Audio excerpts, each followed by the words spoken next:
Paulo, apóstolo de Cristo Jesus, por ordem de Deus, nosso Salvador, e de Cristo Jesus, a nossa esperança.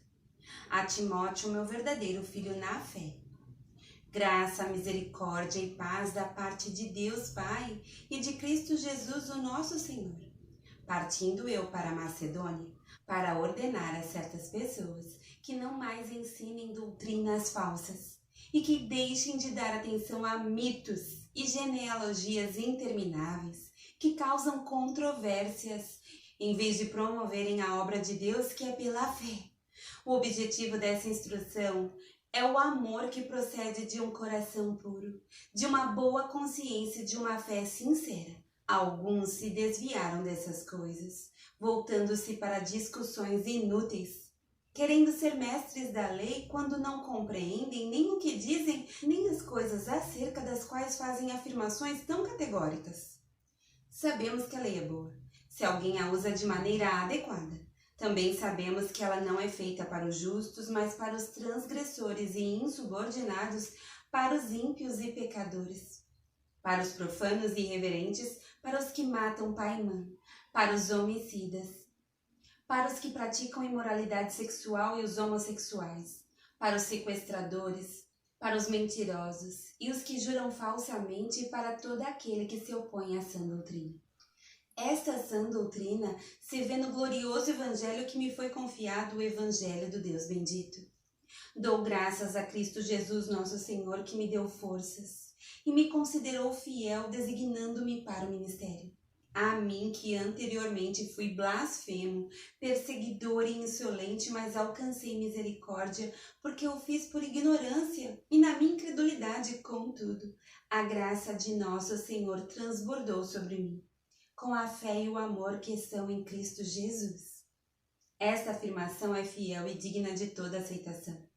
Cristo Jesus veio ao mundo para salvar os pecadores, dos quais eu sou o pior, mas por isso mesmo alcancei misericórdia, para que em mim, o pior dos pecadores, Cristo Jesus demonstrasse toda a grandeza da sua paciência, usando-me como um exemplo para aqueles que nele haveriam de crer para a vida eterna.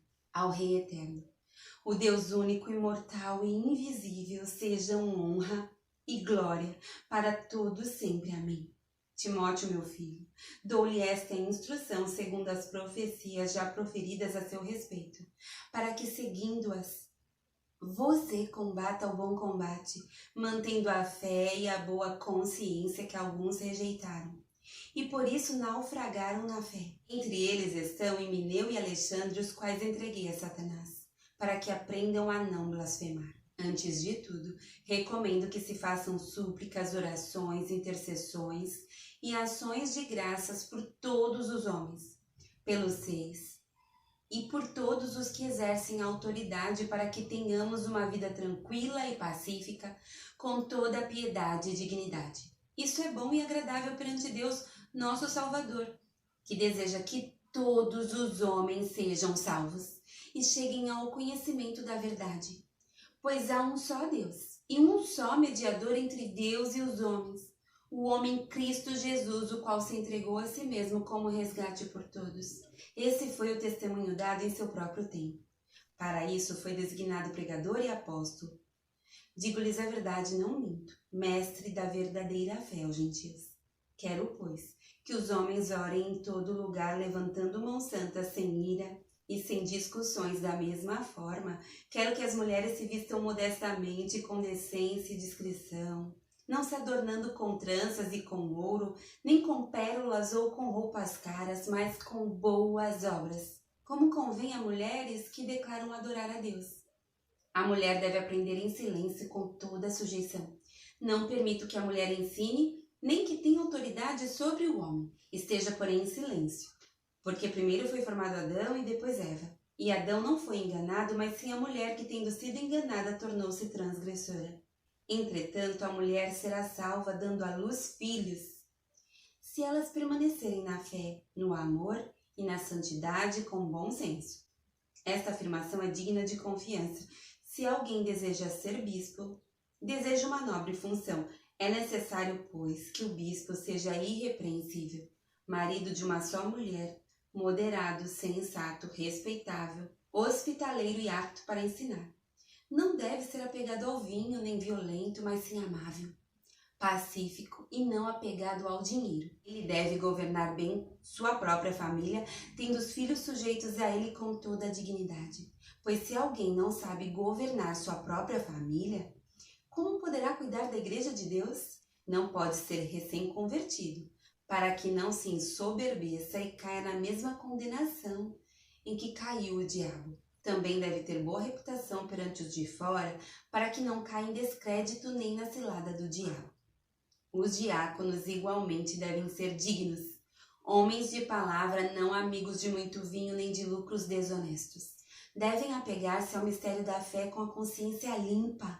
Devem ser primeiramente experimentados depois, se não houver nada contra eles que atuem como diáconos. As mulheres igualmente sejam dignas, não caluniadoras, mas sóbrias e confiáveis em tudo.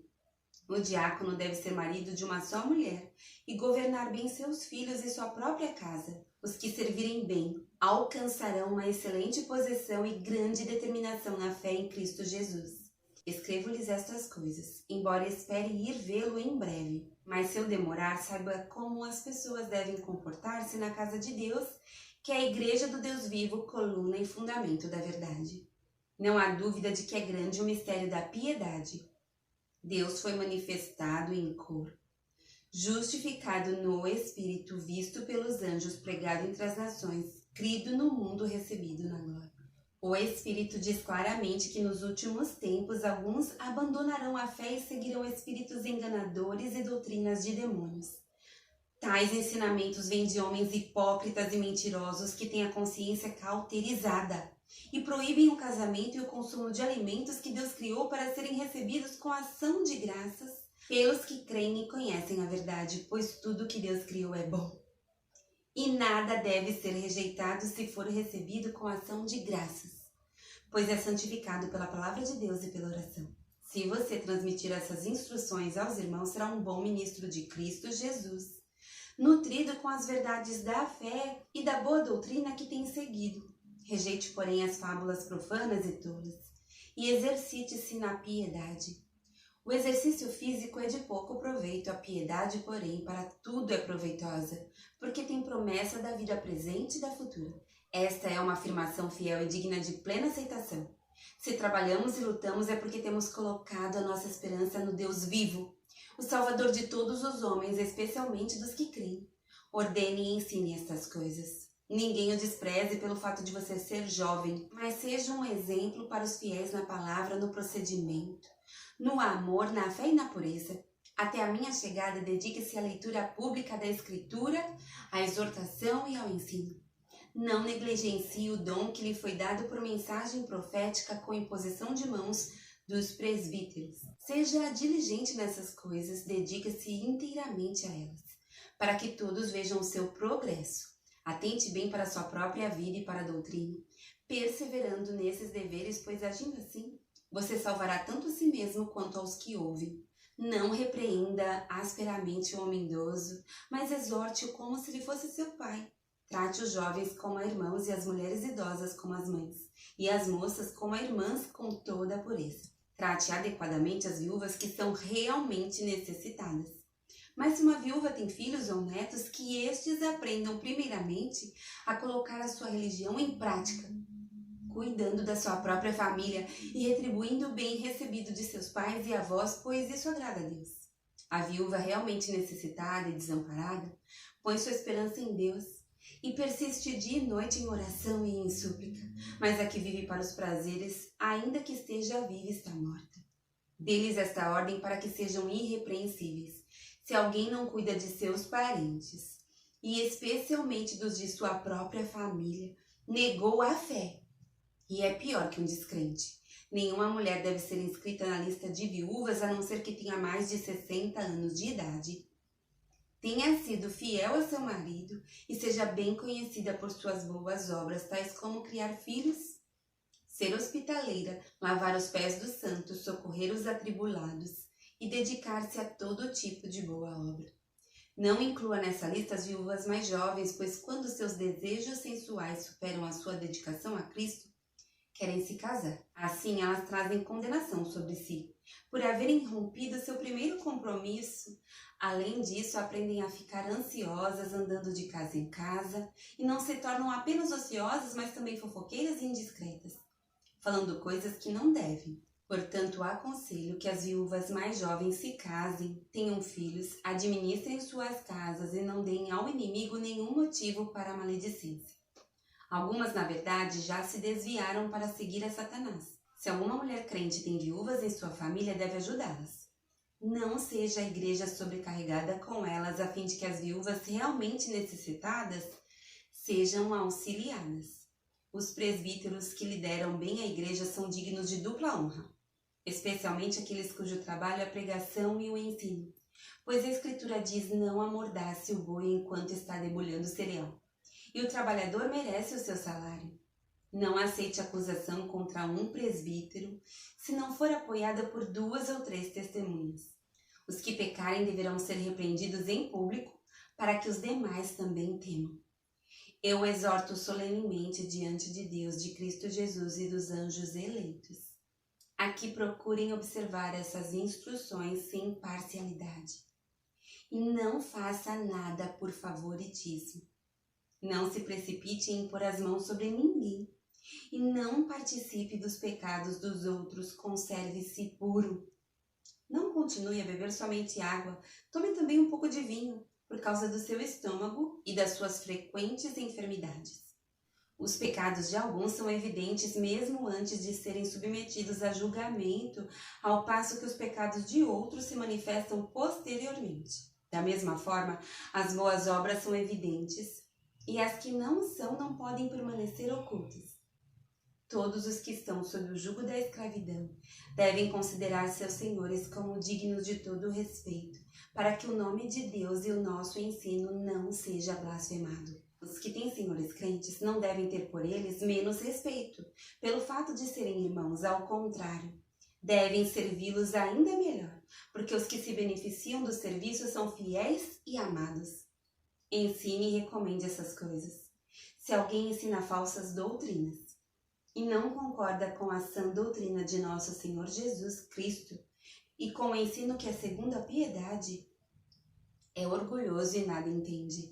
Esse tal mostra um interesse doentio por controvérsias e contendas acerca de palavras, que resultam em inveja, brigas, difamações, suspeitas malignas e atritos constantes entre aqueles que têm a mente corrompida e que são privados da verdade, os quais pensam que a piedade é fonte de lucro.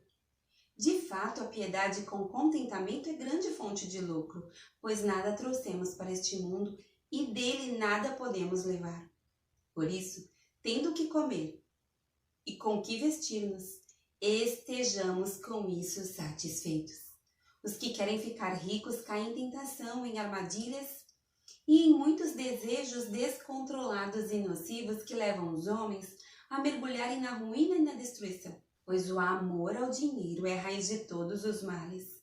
Algumas pessoas, por cobiçarem o dinheiro, desviaram-se da fé e se atormentaram com muitos sofrimentos. Você, porém, homem de Deus, fuja de tudo isso e busque a justiça, a piedade, a fé, o amor, a perseverança e a mansidão. Combata o bom combate da fé, tome posse da vida eterna para a qual você foi chamado e fez a boa confissão na presença de muitas testemunhas. Diante de Deus, que é tudo da vida, e de Cristo Jesus, que diante de Pôncio Pilatos fez a boa confissão, eu lhe recomendo. Guarde este mandamento imaculado e irrepreensível até a manifestação de nosso Senhor Jesus Cristo, a qual Deus fará se cumprir no seu devido tempo.